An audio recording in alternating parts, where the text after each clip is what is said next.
On estime désormais que les drones sont liés à plus de 80% des frappes qui causent des pertes russes sur le champ de bataille en Ukraine. Et ce chiffre commence déjà à remodeler la manière dont fonctionne la guerre moderne. Dans de nombreuses zones du front, un char russe peut résister aux éclats d'artillerie, traverser un terrain miné et continuer à opérer, parce que son blindage lourd offre encore à l'équipage une véritable couche de protection. Mais si ce même véhicule est détecté par un drone de reconnaissance pendant seulement quelques secondes supplémentaires, toute la situation peut basculer avant même que l'équipage ne comprenne ce qui est en train de se dérouler. Le danger le plus grand est que ces attaques ne sont plus de simples frappes isolées. Un drone peut arracher la couche de protection extérieure. Un deuxième drone peut endommager la mobilité et arrêter la cible. Un troisième drone peut ensuite frapper précisément le point vulnérable qui vient d'être ouvert. Et au-dessus du champ de bataille, les drones de reconnaissance continuent d'observer la zone, prêts à diriger davantage de drones FPV, de drones bombardiers ou d'armes plus lourdes vers tout ce qui continue de bouger. C'est pourquoi la guerre en Ukraine ne se résume plus seulement aux drones qui font exploser des chars. Il s'agit de plus en plus de la façon dont la surveillance constante, les frappes précises et les chaînes de destruction en couches réécrivent les règles de survie sur le champ de bataille moderne. Alors, comment l'Ukraine transforme-t-elle de petits drones en un réseau de chasse capable de menacer des chars, des stations radars, des moyens de défense aérienne, des véhicules de guerre électroniques et même les routes d'approvisionnement russes? Et pourquoi les défenses anti-drones actuelles n'ont-elles toujours pas réussi à éliminer complètement cette pression? Décryptons cela avec Military Force. L'Ukraine transforme les drones FPV et les drones bombardiers en une couche précise de puissance de feu sur le champ de bataille. Et cette couche atteint désormais bien plus loin que la ligne de tranchées elle-même. Les chars, les véhicules blindés, les positions radars, les systèmes de défense aérienne et les corridors logistiques sont observés depuis les airs, puis attaqués lorsque leur mouvement crée la bonne opportunité. Ces drones n'ont pas besoin de la puissance destructrice d'un missile pour influencer le combat. Ils ont besoin du bon angle, du bon timing et d'une cible observée assez longtemps pour révéler une faiblesse. C'est pourquoi les drones FPV sont devenus si dangereux sur plusieurs secteurs du front. Une petite charge explosive peut sembler limitée sur le papier, mais le drone qui la transporte peut se déplacer d'une manière impossible pour les obus d'artillerie et les missiles anti-chars. Il peut surgir derrière une ligne d'arbres, plonger d'en haut, contourner un abri ou poursuivre un véhicule qui tente de s'échapper. Cette liberté de mouvement donne à l'opérateur une chance de frapper des zones que les armes plus lourdes atteignent souvent difficilement, surtout lorsque les véhicules russes se déplacent, se cachent ou tirent depuis des positions couvertes. Les drones de reconnaissance sont le point de départ de ce système. Ils surveillent les routes, les lignes d'arbres, les points de tir, les abris temporaires et les itinéraires à l'arrière, transformant chaque mouvement en information de ciblage. Une fois qu'un véhicule russe est localisé, le champ de bataille ne ressemble plus à un terrain ouvert. Il devient un espace suivi, constamment surveillé depuis le ciel. Le moment le plus important arrive souvent lorsque la cible ralentit. Un char qui tourne vers un couvert, un véhicule blindé qui perd de la vitesse près d'une route ou un camion qui se sépare d'un convoi peuvent créer la brève fenêtre dont un pilote de drone a besoin. À ce moment-là, la frappe ne repose pas sur la force brute. Elle consiste à placer une petite charge explosive exactement là où elle peut produire le plus grand effet. Cette précision donne au petit drone un poids tactique considérable. Un seul impact peut arrêter un véhicule, forcer l'équipage à l'abandonner, bloquer une route ou ralentir un assaut plus important. Même lorsque la première frappe ne détruit pas la cible, elle peut perturber le schéma de mouvement et ouvrir la voie à des attaques de suivi. Pour les unités russes, la menace commence avant l'explosion. Elle commence lorsqu'un drone voit la route, suit le véhicule et maintient la cible dans la chaîne de destruction. C'est pourquoi la guerre des drones en Ukraine change la manière dont les unités se déplacent, se cachent et choisissent le moment d'attaquer. Mais dès que la précision devient l'arme principale, la question suivante n'est plus de savoir quelle est la taille de l'ogive du drone. La vraie question est de savoir où cette ogive tombe, car la survie d'un véhicule lourd peut dépendre d'un seul point exposé. Les trappes ouvertes sont devenues parmi les points faibles les plus dangereux des véhicules blindés russes. Elles transforment un blindage lourd en point d'entrée. Un char peut être conçu pour résister aux éclats, aux tirs de mitrailleuses et à certains impacts directs, mais cette protection est surtout destinée à arrêter les menaces venues de l'extérieur. Lorsqu'un petit drone FPV passe par une trappe ouverte, le combat change immédiatement. La force explosive ne travaille plus contre le blindage. Elle se trouve désormais à l'intérieur du compartiment de combat. Elle est proche des postes de l'équipage, de l'électronique, des vapeurs de carburant ou des munitions stockées. C'est pourquoi une charge légère peut provoquer des dégâts bien supérieurs à sa taille apparente. Les chenilles sont une autre cible critique, car la mobilité est vitale pour un char sous observation de drone. Un véhicule qui continue de bouger peut encore tourner, reculer, quitter une zone de tir ou disparaître derrière des arbres et des bâtiments. Une fois la chenille rompue, ce même véhicule devient un point fixe sur la carte. Il peut encore avoir son canon. Il peut encore avoir son blindage. Mais il ne peut plus choisir l'endroit où le combat aura lieu. Pour les équipes ukrainiennes de drones, cela transforme la cible de difficile en contrôlable. Un char immobilisé peut être observé, contourné, frappé de nouveau ou transmis à un autre système d'armes. L'arrière de la tourelle et la zone autour du compartiment des munitions deviennent particulièrement dangereux lorsqu'ils sont exposés. Les véhicules blindés modernes transportent du carburant, des obus, des charges propulsives, des roquettes et d'autres matériaux explosifs dans des espaces étroits. Une petite explosion n'a pas toujours besoin de vaincre la plaque de blindage la plus solide. Elle doit seulement déclencher un incendie dans la bonne section, endommager un couvercle, rompre un joint ou enflammer quelque chose d'instable. Lorsque cela se produit, la première explosion peut être modeste, mais l'effet secondaire peut être dévastateur. La détonation des munitions n'est pas seulement un dégât, c'est le moment où le véhicule commence à se détruire lui-même de l'intérieur. C'est pourquoi les opérateurs ukrainiens visent souvent la géométrie du véhicule au lieu de frapper simplement le centre de masse. Un impact direct contre un blindage frontal épais peut produire de la fumée et peu de choses de plus.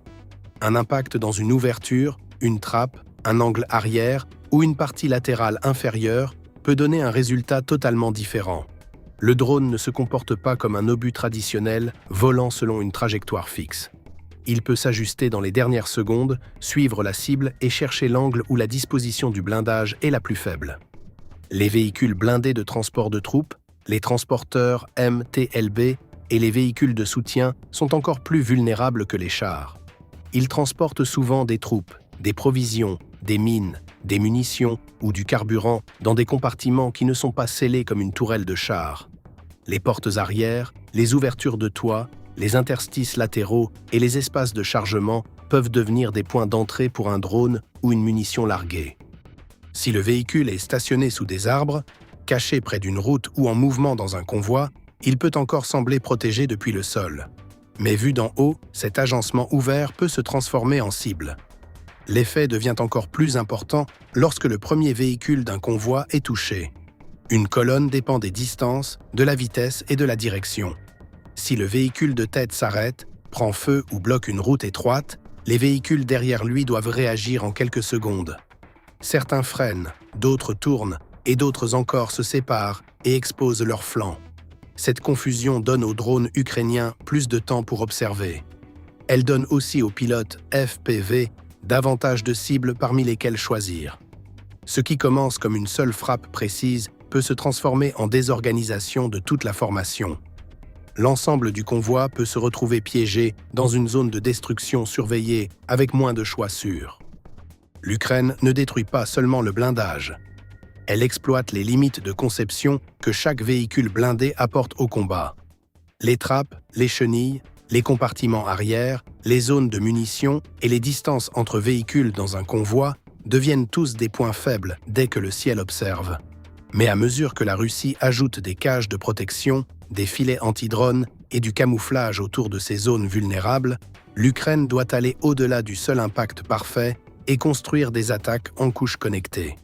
Les tactiques ukrainiennes de drones deviennent plus dangereuses parce que de nombreuses frappes ne dépendent plus d'un seul impact parfait. Dans de nombreux cas, le premier drone FPV est envoyé pour endommager la protection externe autour d'un véhicule russe. Cette protection peut inclure une cage de blindage, des filets anti-drones, du camouflage, des plaques supplémentaires ou des cadres métalliques improvisés autour de la coque. Ces défenses sont destinées à capturer le drone, affaiblir l'explosion ou ruiner l'angle d'attaque. Mais une fois que la première frappe arrache une partie de ce bouclier, le véhicule affronte le drone suivant dans un état plus défavorable. Il est toujours sur le champ de bataille, mais il n'est plus protégé de la même manière. Le deuxième FPV devient souvent le vrai danger. Après que le premier impact a endommagé la couche extérieure, l'opérateur suivant peut viser la zone nouvellement exposée. La cible peut encore être en mouvement, mais elle est souvent plus lente, désorientée ou en train de tourner vers un couvert. Ce changement de mouvement peut donner au pilote suivant une meilleure chance de toucher la zone de la tourelle, le support du canon, la partie arrière ou un autre point affaibli. C'est pourquoi l'attaque ressemble moins à une frappe unique qu'à une séquence. Chaque drone crée une nouvelle condition pour le drone qui le suit. Cette méthode change aussi la valeur du blindage anti-drone russe. Les cages de protection et les filets peuvent sauver un véhicule d'un impact direct, et ils peuvent forcer les pilotes ukrainiens à travailler plus dur. Mais ils ne résolvent pas le problème si la surveillance continue au-dessus de la cible. Un véhicule protégé qui reste visible peut être étudié, testé et frappé de nouveau. Même une frappe qui ne détruit pas la cible peut révéler où la protection se déforme, où elle cède et quelle direction offre l'attaque de suivi la plus facile. La pression augmente lorsque la cible perd sa mobilité. Une fois qu'un char ou un véhicule blindé de transport de troupes est immobilisé, le combat passe d'une poursuite à une attaque contrôlée. Les équipes ukrainiennes de drones peuvent attendre un meilleur angle, envoyer un autre FPV ou revenir plus tard avec un drone bombardier. La nuit, les drones bombardiers peuvent être particulièrement destructeurs parce qu'ils n'ont pas besoin de se presser. Ils peuvent rester en vol stationnaire au-dessus d'un véhicule immobilisé et larguer des munitions jusqu'à ce qu'un incendie, des explosions secondaires ou des dommages structurels rendent la récupération impossible. Cela compte car survivre sur le champ de bataille ne signifie pas seulement éviter la destruction. Cela signifie aussi éviter l'abandon. Si un véhicule endommagé peut être remorqué, réparé et remis en service, la perte est temporaire. Si la pression des drones empêche les équipes de récupération de l'atteindre, le véhicule devient une perte définitive. La Russie peut ajouter du blindage et envoyer des équipes de réparation, mais une cible immobilisée et surveillée reste dangereuse pour quiconque s'en approche. Même la route de récupération peut être observée avant l'arrivée de l'aide. Chaque drone dans cette attaque en couche peut avoir un rôle distinct. L'un arrache la protection. Un autre arrête le mouvement. Un troisième cherche l'angle décisif. Un drone de reconnaissance observe le résultat et confirme si une autre frappe est nécessaire. Cette division des tâches donne à l'Ukraine un moyen de transformer de petits drones en un paquet d'attaques coordonnées sans utiliser un gros missile contre chaque cible. C'est le changement dans cette partie de la guerre. Le blindage n'est pas seulement frappé, il est traité à travers une chaîne d'observation, de tests, de dommages et de confirmation. Un véhicule peut survivre à la première explosion, mais survivre ne signifie plus être en sécurité s'il reste dans la zone observée. Une fois que cette méthode se révèle efficace contre les chars et les véhicules blindés de transport de troupes, la même logique peut commencer à se déplacer vers des cibles de valeur encore plus élevées à l'intérieur du système de guerre russe plus large, où un seul actif neutralisé peut affecter de nombreuses fonctions connectées du champ de bataille. La campagne ukrainienne de drones ne se concentre plus seulement sur les véhicules blindés près du front. Elle atteint de plus en plus les systèmes qui permettent à la Russie de voir, de brouiller, de défendre et d'approvisionner ses forces. Les stations radars, les véhicules de guerre électroniques, les lanceurs de défense aérienne Buk, les trains de carburant et les mouvements de munitions deviennent partie de la même carte de cible. C'est important parce que la puissance de combat moderne ne vient pas d'un seul char ou d'un seul canon. Elle vient du réseau qui se trouve derrière eux. Si ce réseau est frappé, la ligne de front devient plus lente, moins protégée et plus difficile à contrôler. Les systèmes radars et de guerre électronique sont des cibles particulièrement précieuses parce qu'ils aident la Russie à protéger la zone arrière. Le radar fournit une alerte lorsque des drones ukrainiens ou d'autres menaces aériennes entrent dans un secteur. La guerre électronique tente de couper le lien de contrôle, de perturber la navigation et de faire manquer leur cible aux drones. Lorsque ces systèmes fonctionnent, chaque frappe ukrainienne devient plus difficile. Mais lorsque des drones les localisent et les endommagent, l'effet peut se propager au-delà d'un véhicule détruit. Une brèche s'ouvre dans l'écran de protection et les unités russes voisines deviennent plus exposées. C'est pourquoi les attaques contre des systèmes comme Buk sont importantes. Un lanceur Buk n'est pas un camion ordinaire. C'est une plateforme mobile de défense aérienne conçue pour se déplacer, se cacher et protéger des troupes ou du matériel contre les menaces aériennes.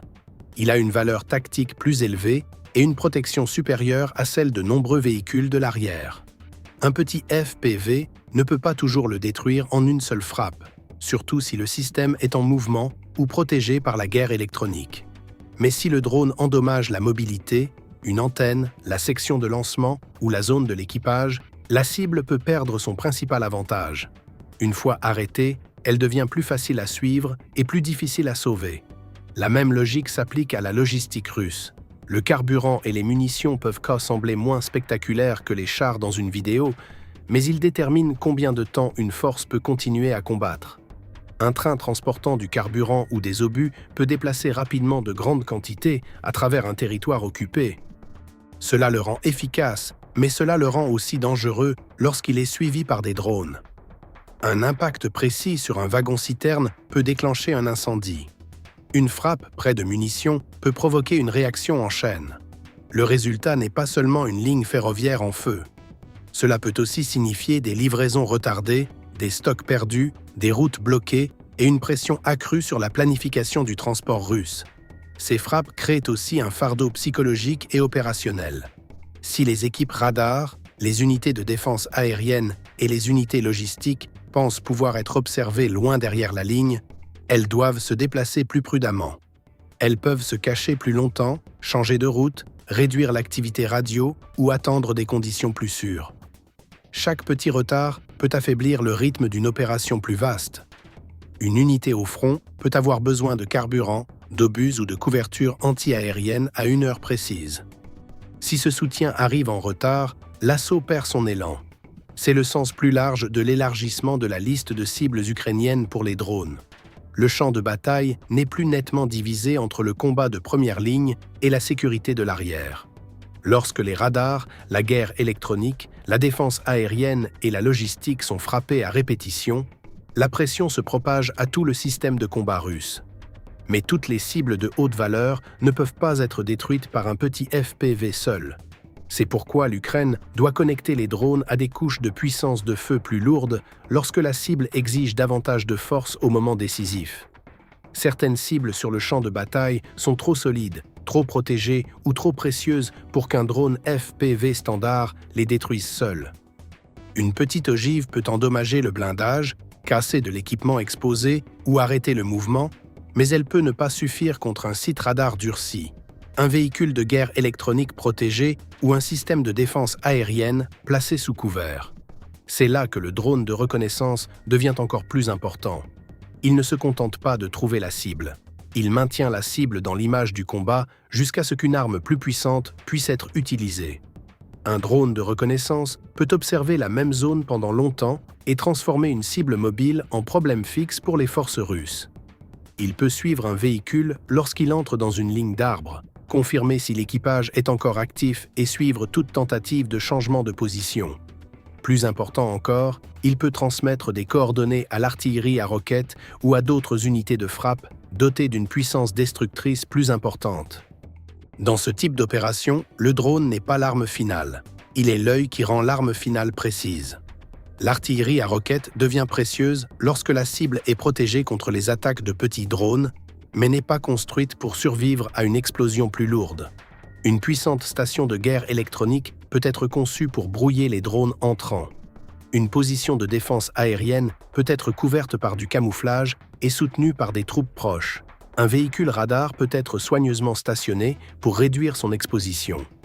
Mais une fois que son emplacement est confirmé et suivi, le problème change. La cible n'a plus besoin d'être détruite par un FPV à courte distance. Elle peut être frappée par des roquettes portant une force explosive bien supérieure. Des drones plus lourds peuvent aussi entrer dans l'opération après que les drones plus petits ont façonné la cible. Si un FPV arrête un véhicule, endommage sa mobilité ou l'oblige à rester dans une zone observée, Un drone d'attaque plus grand ou un drone bombardier peut être envoyé plus tard. Cela est particulièrement important la nuit, lorsque la récupération est plus difficile et que la visibilité depuis le sol est plus faible. Le drone plus grand peut attaquer avec une charge plus lourde, larguer des munitions répétées ou achever une cible qui a survécu à la première étape. Le changement important est la division du travail. Un drone de reconnaissance trouve et suit. Un FPV teste, endommage ou arrête. Un drone bombardier attaque lentement lorsque la cible ne peut pas s'échapper. L'artillerie à roquettes délivre le coup lourd lorsque la cible est trop résistante pour des charges légères. Ensemble, ces outils créent un système de champ de bataille et non un ensemble de frappes sans lien entre elles. Pour la Russie, cela crée un problème plus profond. Un véhicule ou un système n'a pas besoin d'être détruit immédiatement pour être en danger. Il suffit qu'il soit trouvé, fixé sur place et gardé sous observation jusqu'à l'arrivée de la bonne arme. Cette coordination oblige les unités russes à s'adapter plus vite. Mais chaque nouvelle couche défensive pousse aussi l'Ukraine à construire un cycle de frappe plus connecté et plus flexible. C'est ainsi qu'un petit drone devient le premier coup d'une décision plus vaste et plus rapide sur le champ de bataille. La Russie s'adapte rapidement à la pression croissante des drones ukrainiens. Les cages de blindage, les filets anti-drones, les positions camouflées, les déplacements de nuit et les systèmes de guerre électroniques apparaissent désormais dans de nombreux secteurs du champ de bataille. Les équipages russes comprennent que rester visible trop longtemps peut attirer des attaques FPV en quelques minutes. Par conséquent, les véhicules se déplacent souvent sous les arbres, s'arrêtent près des bâtiments ou changent plus souvent de route qu'auparavant. Certaines unités ajoutent aussi des structures métalliques improvisées autour des chars et des véhicules blindés afin de réduire l'effet des drones entrants. Ces défenses peuvent parfois réduire les dégâts de la première frappe. Un drone peut toucher la cage extérieure au lieu de la tourelle. Un filet peut forcer la charge explosive à détonner plus tôt que prévu. La guerre électronique peut interrompre les signaux radio et rendre le contrôle du drone plus difficile dans les dernières secondes avant l'impact. Mais le problème de la Russie sur le champ de bataille est que ces mesures ne suppriment pas totalement la menace. Elles obligent surtout les opérateurs ukrainiens de drones à ajuster leur tactique, à attaquer depuis différentes directions ou à revenir avec des frappes répétées qui testent encore le même véhicule. La guerre électronique reste l'une des menaces les plus sérieuses pour les drones FPV radiocommandés.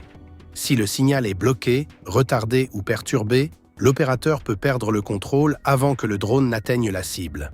C'est pourquoi les drones FPV à fibre optique deviennent plus importants pour l'Ukraine. Au lieu de dépendre entièrement de la communication radio, ces drones utilisent une connexion physique par câble pendant le vol. Cela les rend plus difficiles à brouiller et permet aux opérateurs de maintenir un contrôle stable, même dans des secteurs fortement défendus où les FPV ordinaires peuvent échouer. L'Ukraine développe également une autre branche de la guerre des drones grâce à des drones intercepteurs à grande vitesse. Ces systèmes sont conçus pour détruire les drones Shahed entrants et d'autres drones russes avant qu'ils n'atteignent des cibles importantes. L'objectif n'est plus seulement de frapper des véhicules au sol. Il s'agit aussi d'affronter directement les opérations russes de drones dans les airs. Le résultat plus large est une course constante entre protection et pénétration. Chaque nouveau système défensif crée une pression pour une nouvelle méthode d'attaque. Chaque frappe réussie impose des changements dans le mouvement, le camouflage, la communication ou la planification du combat. Cela signifie que la guerre des drones ne se limite plus à des explosions séparées capturées en vidéo. Elle devient partie d'une transformation plus vaste de la manière dont les armées observent le territoire, contrôlent les mouvements, protègent la logistique et maintiennent la connaissance de la situation sous surveillance aérienne permanente pendant chaque phase du combat. La guerre des drones en Ukraine montre un basculement clair du combat moderne. La puissance ne vient plus seulement d'un plus gros canon, d'un blindage plus épais ou d'un missile plus lourd. Elle vient aussi de l'observation constante, du timing précis et de la capacité à relier de petites frappes à un processus plus vaste sur le champ de bataille. L'Ukraine transforme les cibles russes en objets suivis à l'intérieur d'une chaîne de destruction. Un véhicule est vu, suivi, ralenti, frappé, puis vérifié de nouveau depuis le ciel. Ce processus peut menacer des chars, des systèmes radars, des unités de défense aérienne, des véhicules de guerre électroniques et des routes logistiques qui dépendaient autrefois de la distance ou de la dissimulation pour leur protection. La Russie possède encore du matériel lourd et des ressources militaires profondes. Mais ces avantages s'affaiblissent lorsque le mouvement lui-même peut révéler le danger. La prochaine phase de cette guerre sera probablement plus rapide, plus précise et plus difficile à brouiller. La question décisive est simple. Qui voit en premier, verrouille la cible plus vite et maintient la chaîne de destruction active plus longtemps? Veuillez aimer, vous abonner et suivre la chaîne pour davantage d'analyses claires sur les armes, les tactiques de champ de bataille et les changements géopolitiques qui façonnent le monde d'aujourd'hui. Ce contenu est créé à des fins éducatives sur la guerre, la paix, la technologie militaire et l'impact mondial des conflits modernes. L'objectif n'est pas de glorifier la violence, mais d'aider les spectateurs à mieux comprendre comment la guerre moderne transforme la sécurité internationale et les vies humaines.